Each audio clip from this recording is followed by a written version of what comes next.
yo soy más feliz ahora que lo que era antes del divorcio, porque ahora soy yo misma tomando mis propias decisiones. Y más adelante añadió, mi esposo y yo ahora somos más felices siendo amigos divorciados que siendo enemigos casados. Eso suena bastante lógico, ¿verdad? Parece razonable pensar que es mucho mejor tener un amigo con el que una vez estuviste casado que tener a un enemigo en tu misma casa. Eso parece razonable. Pero hermanos, ¿qué enseña la palabra de Dios con respecto a esto? ¿Es el matrimonio una relación que podemos tratar con tanta ligereza, que podemos dar por terminado a conveniencia? Esa es la pregunta que yo quisiera responder en esta mañana a la luz de este pasaje del Evangelio de Marcos, que gira en torno, a una pregunta que hicieron los fariseos. Ellos estaban interesados en hablar acerca del divorcio, pero como veremos en un momento, Jesús estaba interesado en hablar acerca del matrimonio. Ellos querían saber acerca del divorcio. Jesús quería que todos nosotros supiéramos algo acerca del matrimonio. Dice en el capítulo 10, versículo 1, una vez más: levantándose de allí, Jesús se fue a la región de Judea y al otro lado del Jordán, y se reunieron de nuevo las multitudes junto a él, y una vez más, como acostumbraba, les enseñaba. En este versículo estamos entrando en el último tramo del ministerio terrenal de nuestro Señor Jesucristo. El Señor ha salido definitivamente de la región de Galilea, al norte de Palestina, y se dirige hacia la región de Judea, al otro lado del Jordán, es decir, hacia una región, un lugar llamado Perea. Ahora, ¿por qué ese dato es importante? Bueno, ese dato es importante porque esa región estaba gobernada por Herodes Antipas.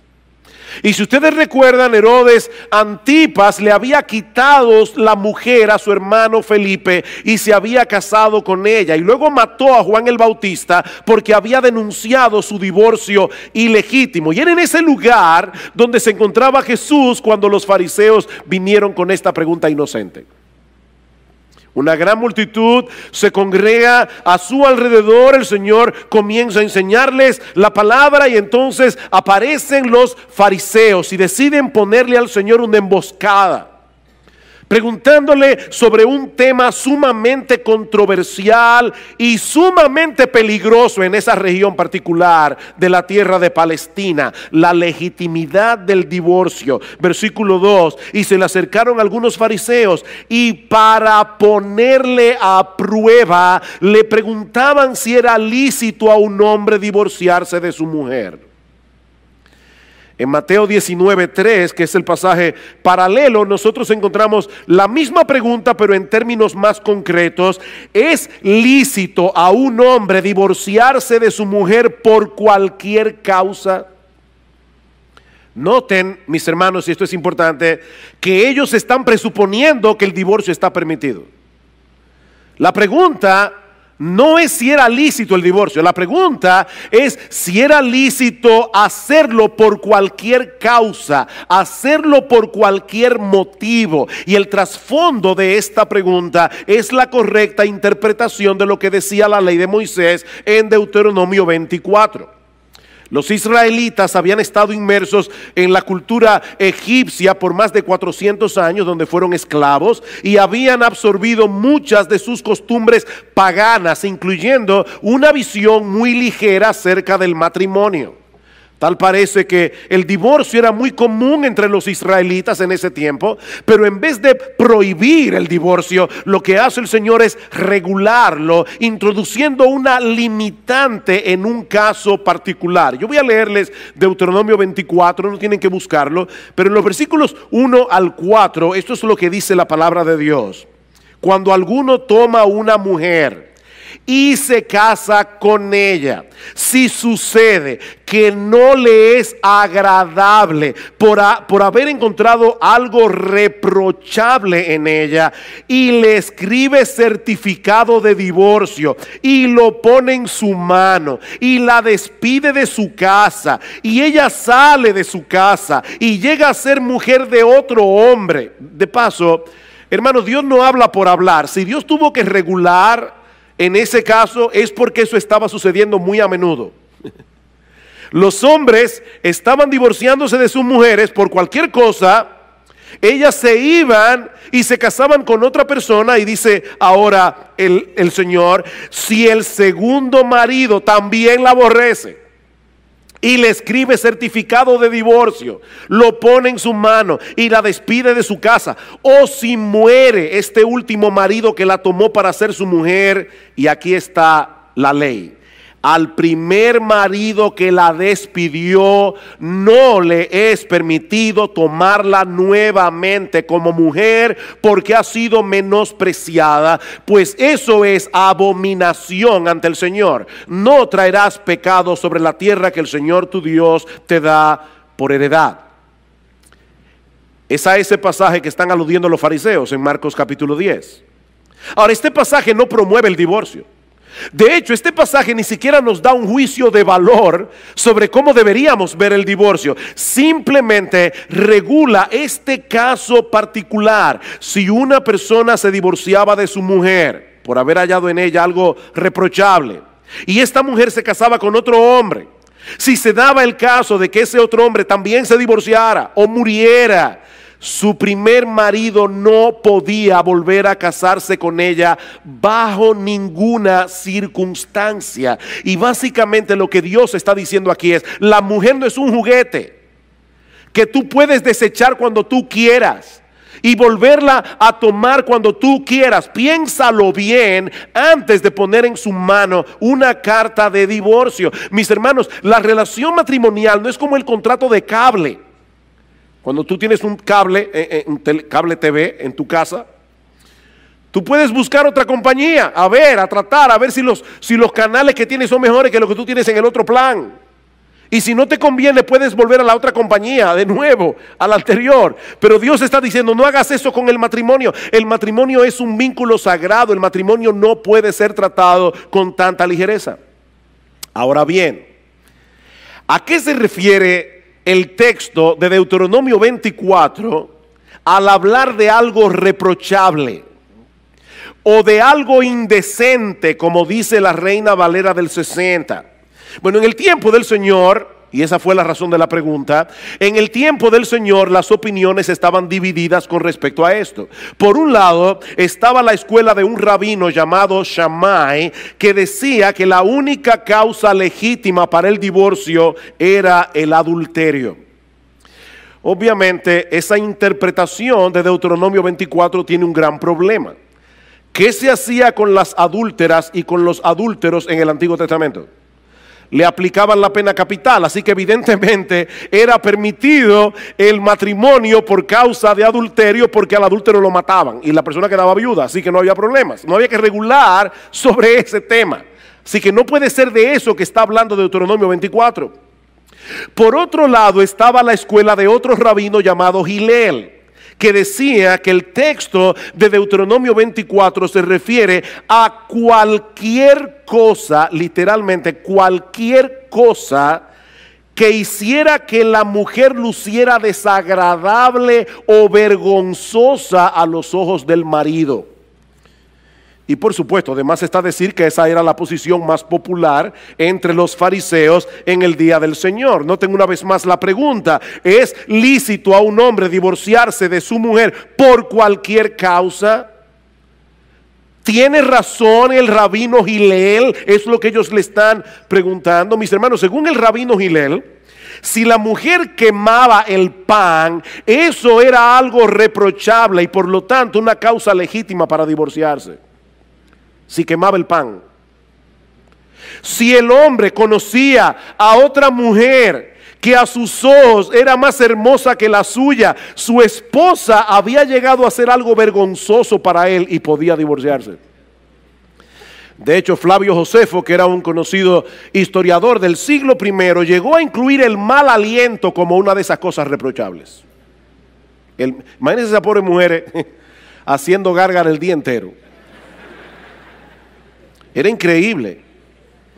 Y aunque nosotros no tenemos el tiempo para considerar en detalle Deuteronomio 24, muchos estudiosos del Antiguo Testamento, y yo concuerdo con esto, piensan que esa cosa indecente, esa cosa reprochable puede referirse a una conducta indecorosa de parte de la mujer que no llegaba a ser adulterio. O sea, probablemente se refiere a un hombre que ve a su esposa comportarse de una manera que para él era vergonzoso, pero no llegaba a ser un adulterio que justificara que ella fuera condenada a la pena capital. Ahora, es un texto difícil. El punto es que los fariseos no estaban interesados en conocer su interpretación. Ellos querían hacer quedar mal a Jesús delante de la gente. Tal vez sospechaban que el Señor iba a estar de acuerdo con la posición más estricta y que eso iba a restarle popularidad. O tal vez esperaban ponerlo en una situación bien difícil con Herodes Antipas. Recuerden que Marcos dice, ellos lo pusieron a prueba. Esto fue una emboscada, mis amados hermanos. Ellos pusieron a Jesús en riesgo. ¿Cómo resuelve Jesús este dilema?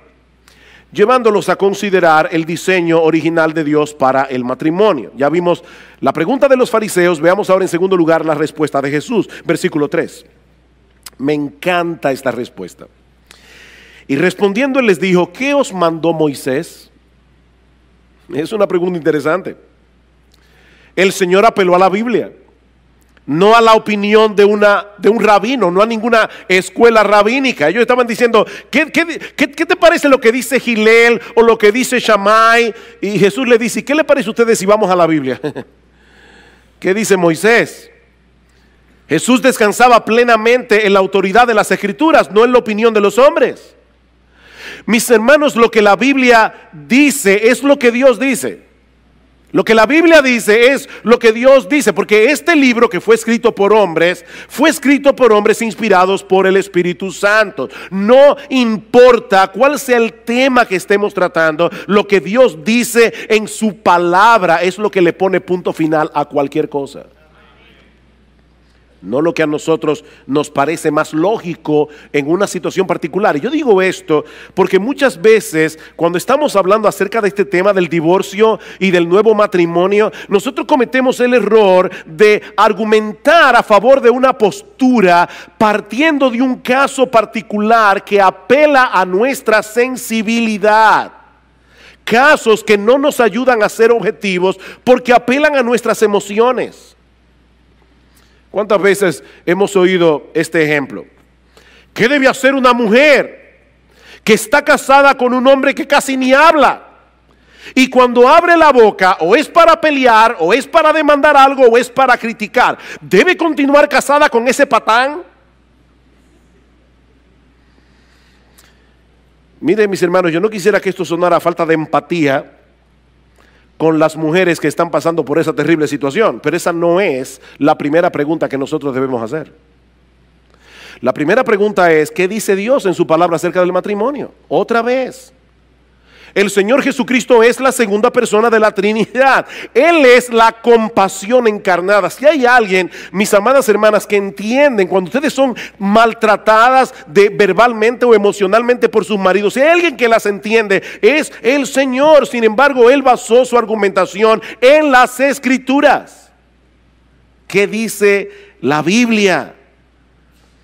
Aunque este es un tema que nos impacta emocionalmente, hermanos, no podemos tomar decisiones sobre la base de nuestras emociones. Debemos tomar decisiones sobre la base de lo que Dios ha revelado en su palabra. ¿Qué os mandó Moisés? Versículo 4. Ellos dijeron, ¿Moisés permitió al hombre escribir carta de divorcio y repudiarla? Y Jesús le dijo, sí, por la dureza de vuestro corazón os escribió este mandamiento, pero desde el principio de la creación Dios los hizo varón y hembra. Deténganse allí un momento.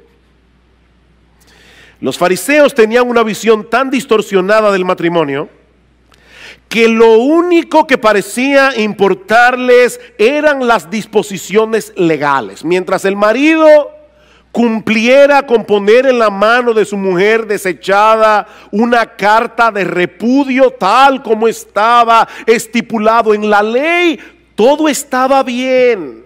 Pero Jesús quiere hacerles ver que lo que está en juego aquí es mucho más importante que un documento legal.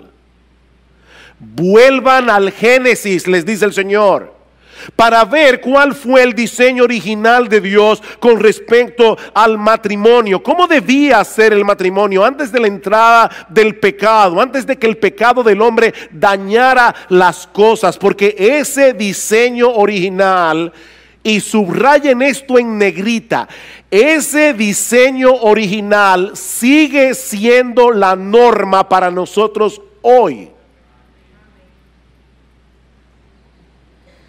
Sí, vivimos en un mundo caído, vivimos en un mundo dañado por el pecado, donde muchos matrimonios no son lo que deben ser, pero aún así el matrimonio debe funcionar conforme a su diseño original. Desde el principio de la creación, dice Jesús, Dios nos hizo varón y hembra. ¿Para qué? ¿Para qué nos hizo varón y hembra?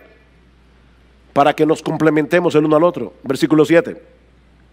Por esta razón el hombre dejará a su padre y a su madre, y los dos serán una sola carne. Por consiguiente, ya no son dos, sino una sola carne. A pesar de lo estrecha que puede ser la relación entre padres e hijos, Cristo está diciendo aquí, la relación matrimonial está supuesta a ser mucho más cercana, está supuesta a ser mucho más íntima, porque a través del pacto matrimonial los dos vienen a ser uno, una sola carne. Eso no sucede con ninguna otra relación terrenal, ni siquiera la relación entre padres e hijos. El hombre y la mujer quedan adheridos el uno al otro, de tal manera que ya no es tu vida, mi vida, es nuestra vida. Los planes de ambos, los anhelos, los problemas, las circunstancias se funden en uno solo. Y de esa manera el matrimonio viene a ser una figura, una parábola viviente, una representación de la relación que Cristo tiene con su iglesia. Eso es lo que dice Pablo en Efesios capítulo 5. Maridos, amad a vuestras mujeres, así como Cristo amó a la iglesia y se entregó a sí mismo por ella para santificarla, habiéndola purificado en el lavamiento del agua por la palabra. Dice, cuando tú te casas con tu mujer, tú eres un cuerpo con ella. Y Pablo dice, grande es este misterio, mas yo digo esto con respecto de Cristo y de la iglesia.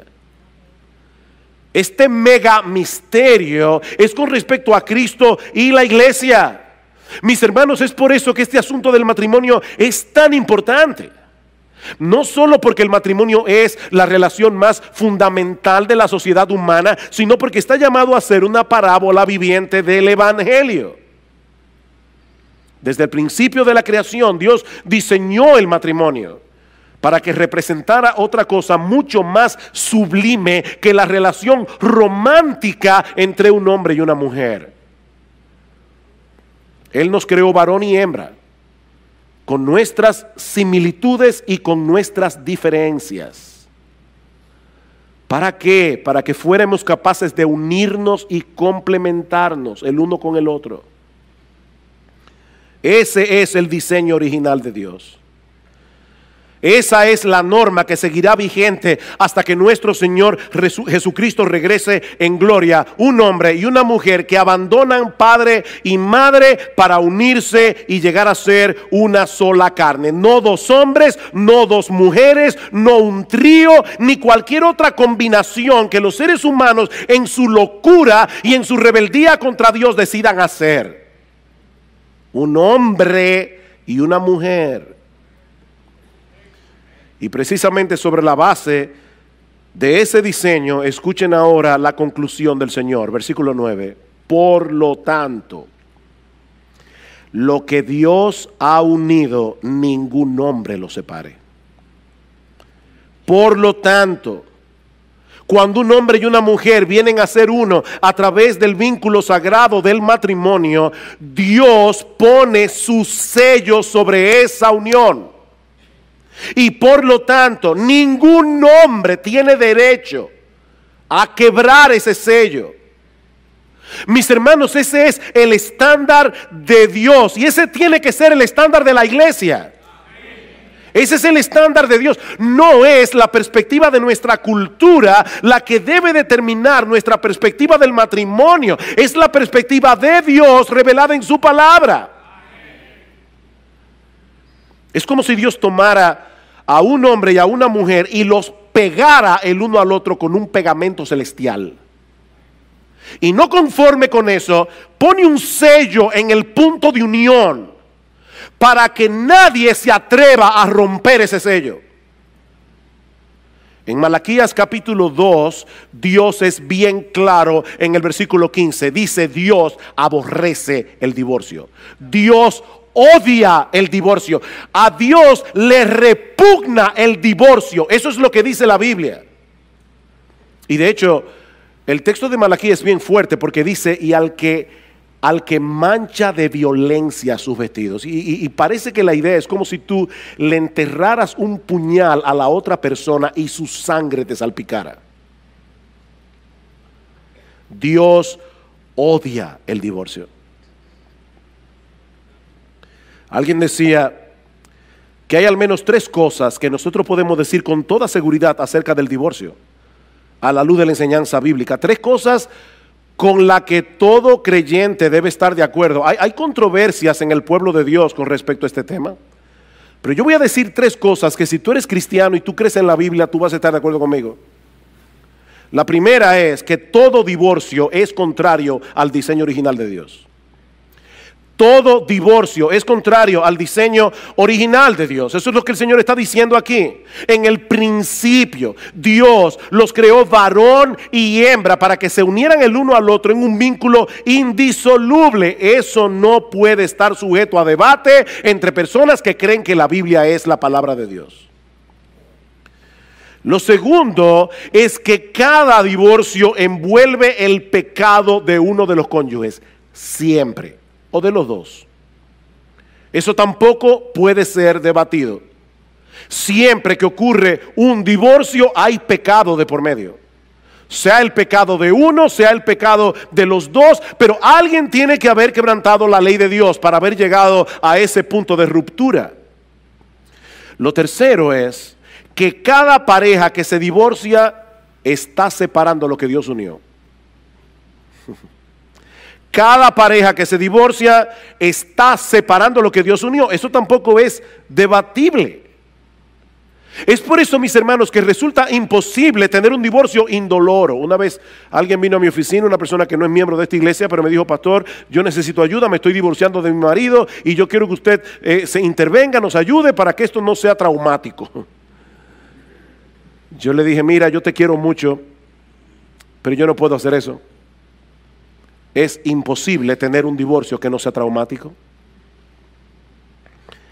Ni el mejor consejero del mundo, yo no lo soy, pero ni el mejor consejero del mundo puede ayudarlos para tener un divorcio indoloro. Cuando nosotros pegamos 2 pedazos de madera con un pegamento bien potente, no se pueden volver a separar sin que se rompan en algún lado. Eso es imposible. Todo divorcio es traumático, porque estamos rompiendo lo que Dios unió a través de un pacto. Pero hermanos, lamentablemente nuestra sociedad occidental ha sufrido cambios muy profundos en las últimas décadas, y eso atenta directamente contra esa perspectiva bíblica del matrimonio. Hasta hace relativamente poco tiempo la gente solía pensar en el matrimonio como una unión contractual permanente, diseñada con el fin de proveer amor mutuo, procreación y protección. Y que esa unión contractual imponía sobre los cónyuges obligaciones con respecto a Dios y con respecto a la sociedad. Ese era el concepto que la gente tenía antes del matrimonio. Pero desde hace unas décadas el matrimonio ha comenzado a ser percibido como un contrato sexual temporal, diseñado para la gratificación de las partes individuales. En otras palabras, lo que antes era una institución pública para el bien común, ahora es un arreglo privado para la satisfacción del individuo. Mientras esa relación me reporte beneficios, permanezco junto contigo. Cuando comience a ser un estorbo, lo damos por terminado y me busco otra relación. Pero eso es totalmente contrario al diseño de Dios para el matrimonio. Mis hermanos, de acuerdo a la perspectiva de Dios revelada en su palabra, yo tengo que amar a mi cónyuge. Yo tengo que hacerlo, porque yo me comprometí a hacerlo en el pacto matrimonial. Yo no tengo otra opción. Yo no tengo otra opción. Tú no tienes otra opción. Decía el puritano Henry Smith: un hombre debe elegir primero a quién amar y luego amar su elección. ¿Oíste eso? Elige primero a quién amar y luego ama tu elección. Porque tú no tienes otra elección. No tienes otra opción. De hecho, eso fue lo que hizo Jesús. ¿O no? Jesús eligió al objeto de su amor y ahora lo ama. Y eso es lo que tú prometiste hacer el día de tu boda. Eso fue lo que tú prometiste hacer. Ay, pastor, mire que yo cuando me casé yo no era creyente. Yo no sé si tú eras pagano. Cuando tú te casaste, eso fue lo que tú prometiste en tu voto matrimonial, y Dios le puso un sello a ese voto. Ese fue el voto sagrado que tú hiciste delante de Dios y delante de los hombres. Es de ese modo que nosotros vamos a representar la relación que tiene Cristo con su iglesia, como dice el pasaje de Efesios que leímos hace un momento. Cristo nos amó cuando no había nada bueno en nosotros que nos hiciera dignos de su amor. ¿O no es así? Y ahora Él está trabajando en nosotros, porque hay muchas cosas todavía en nuestro carácter que a Cristo no le agradan. Pero ¿qué está haciendo Cristo? Él está trabajando en nosotros para que algún día nosotros lleguemos a ser la esposa que Él quiere que seamos. Y Él diseñó el matrimonio para hacer visible ante los ojos del mundo esa clase de amor. Él no nos ama por lo que somos, Él nos ama a pesar de lo que somos. Y es en virtud de ese amor que Él nos está santificando gradualmente para llegar a ser la esposa que Él quiere que nosotros seamos. Eso significa, mis hermanos, que el amor de Cristo por nosotros no depende de lo que nosotros hagamos, no depende de lo que dejemos de hacer. El amor de Cristo por nosotros depende de su elección y de su pacto. De eso depende el amor de Jesús. Él nos escogió por el puro afecto de su voluntad, es decir, por una razón que solo está en Él, no en nosotros, y Él decidió unir nuestras vidas con la suya, con un vínculo que no podrá ser quebrantado de ninguna manera. ¿Quién nos separará del amor de Cristo? Romanos 8, nadie, nadie. Y ahora Él manda a los esposos a que amen a sus esposas como Él ama a la suya. A veces las mujeres dicen: oye, a nosotros nos tocó la parte más dura, la sumisión. De verdad, hermanas, que a ustedes les tocó la parte más difícil. A nosotros nos tocó amar a nuestras esposas como Cristo amó a la iglesia. ¿Qué es más demandante? Ama a tu esposa como Cristo amó a la iglesia. Eso es lo que Pablo está diciendo en Efesios 5. Amen a sus esposas como yo amo a la mía, dice Jesús. En vez de estarse quejando de sus debilidades, en vez de estarse quejando de sus pecados y llenándose de amargura contra vuestras esposas, hagan todo lo que esté a vuestro alcance para ser agente de cambio en sus vidas. Con la ayuda de Dios. Esa es la enseñanza de Efesios 5. El que ama a su mujer a sí mismo se ama. Porque nadie aborreció jamás a su propia carne, sino que la sustenta y la cuida, como también Cristo a la iglesia. Y a través del voto matrimonial, esa mujer es ahora tu carne. Tú no puedes dañarla a ella sin dañarte tú.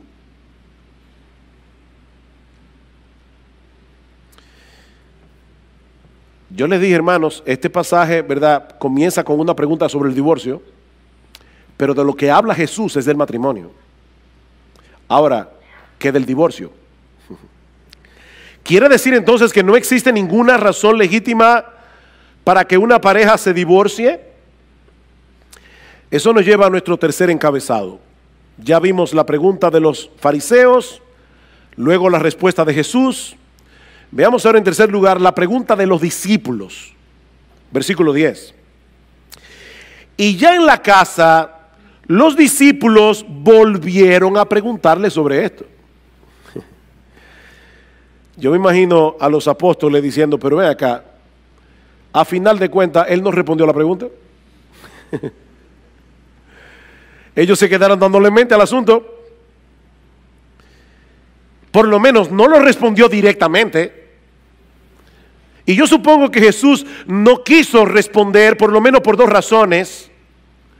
Por un lado, porque no era una pregunta sincera, eso ya lo vimos hace un momento, esto fue una emboscada. Esto no era una pregunta sincera, ellos no tenían ningún interés de entender mejor las escrituras, ellos querían desacreditar a Jesús. Y el Señor decidió no responderles. Pero yo pensaba, estudiando ese texto esta semana, ¿y no será también que Cristo no quiso responder directamente? Porque Él quería dejar en la multitud una visión elevada del matrimonio. Recuerden que los fariseos no eran los únicos que estaban allí ese día. Si leen el versículo 1 otra vez, allí dice que Cristo estaba rodeado de multitudes. Ahí había mucha gente, muchísima gente. Y es muy probable que el Señor hubiera querido dejar en sus mentes la idea de que lo importante no es si existe alguna razón legítima para divorciarse. Lo importante es recordar que hay muchas razones para seguir casado. Pero los discípulos estaban inquietos. De hecho, en el pasaje paralelo de Mateo dijeron, ay mi madre, pero si eso es así no conviene casarse. Ellos estaban tan acostumbrados ya a esa conmovisión de que se podían zafar de la mujer por cualquier cosa, que ellos llegaron a pensar, entonces no conviene casarse. Así que ellos vuelven a preguntarle al Señor en privado, y eso nos lleva a nuestro último encabezado, la respuesta de Jesús a los apóstoles. Versículo 11. Y Él les dijo, esto es en privado ahora a los discípulos, cualquiera que se divorcie de su mujer y se case con otra comete adulterio contra ella. Y si ella se divorcia de su marido y se casa con otro, comete adulterio. Ustedes ven, hermanos, por qué yo les decía que esto fue una trampa que los fariseos le pusieron a Jesús, no solamente por lo de Herodes Antipas. ¿Ustedes imaginan que Jesús viniera a un programa de televisión con un alto rating de audiencia y que le hicieran esa pregunta frente a las cámaras y Cristo dijera en nuestra sociedad, cualquiera que se divorcia de su mujer por cualquier causa, porque esa fue la pregunta, y se casa con otra persona, ha adulterado? Esta sociedad está llena de adúlteros. No hubiera sido muy popular. Seguro que no hubiera sido muy popular. Ahora, hermanos, es importante recordar cuál fue la pregunta que Jesús está respondiendo aquí en el Evangelio de Mateo. ¿Es lícito a un hombre divorciarse de su mujer por cualquier causa? La respuesta del Señor a los discípulos es por supuesto que no. Por supuesto que no. No importa lo que las leyes humanas digan al respecto. Lo que Dios unió, el hombre no lo puede separar. Ese matrimonio se registró en la oficialía celestial y Dios no lo ha tachado.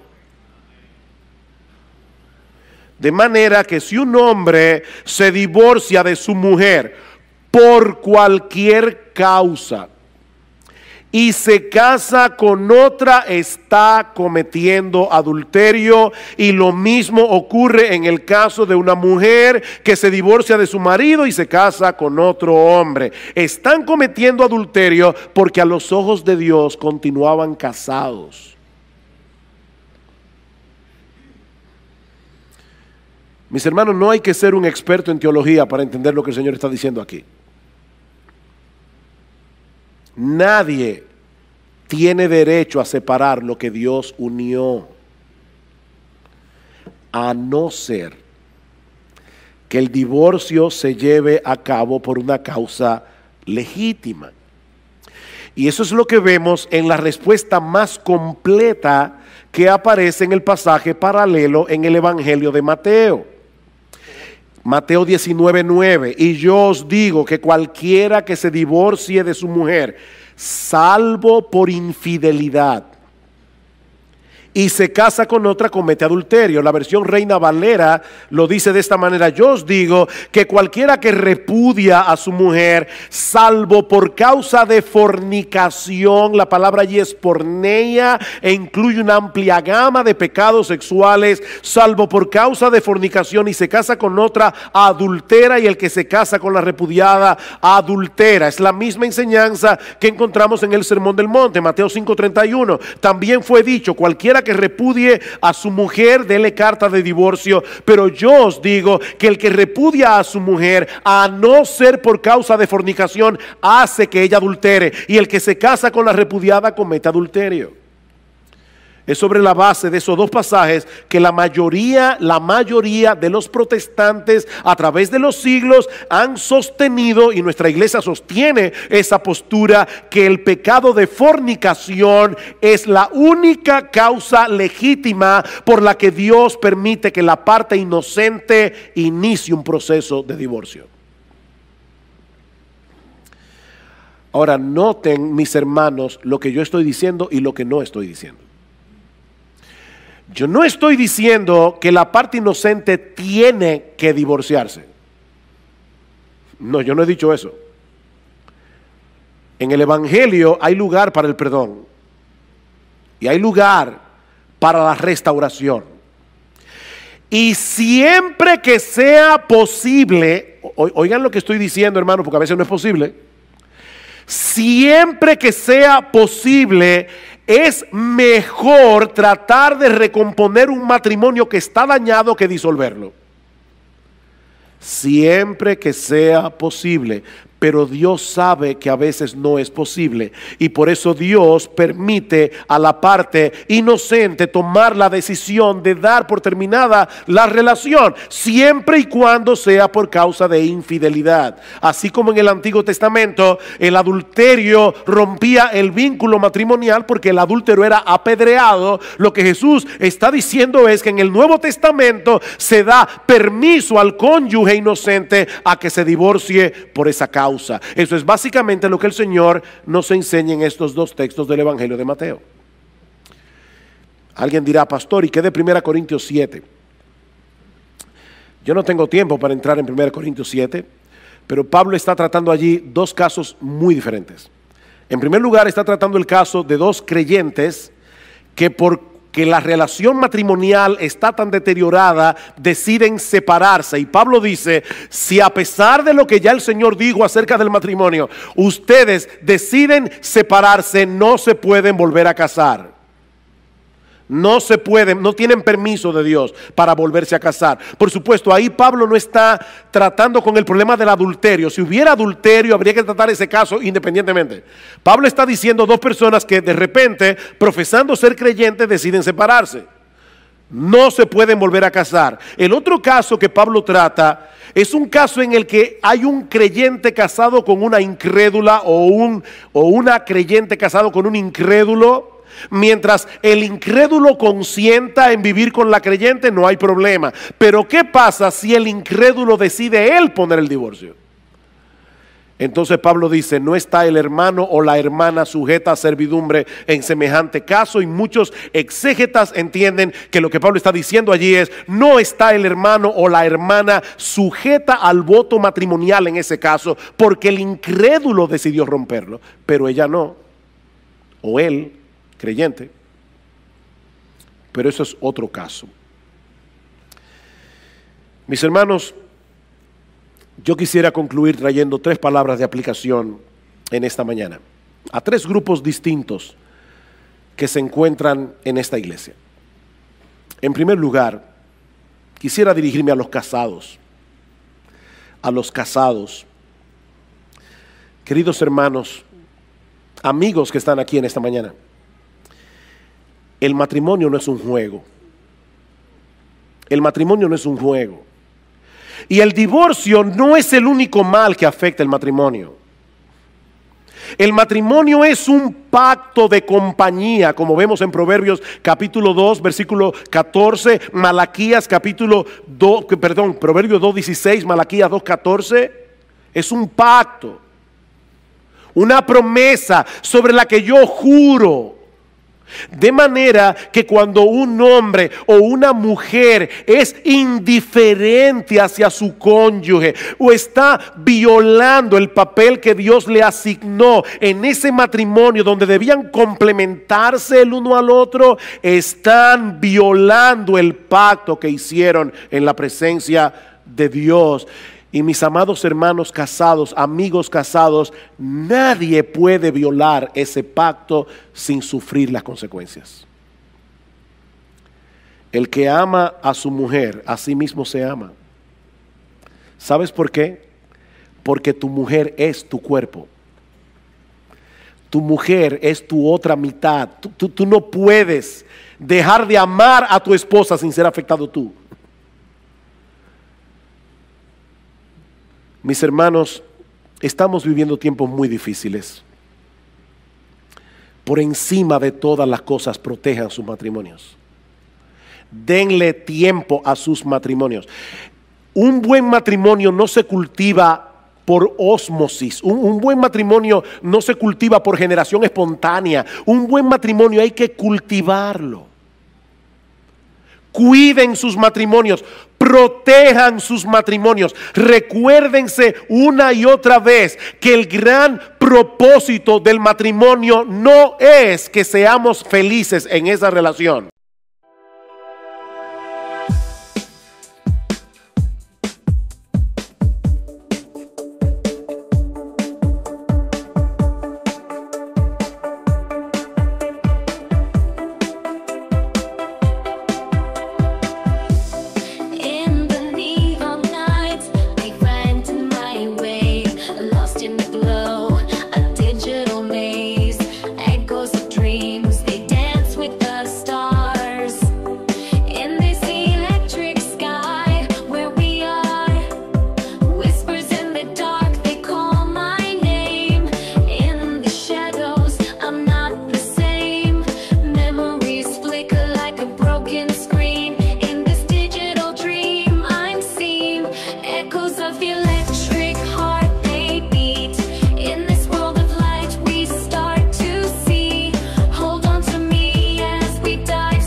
We find our way, we're not undone.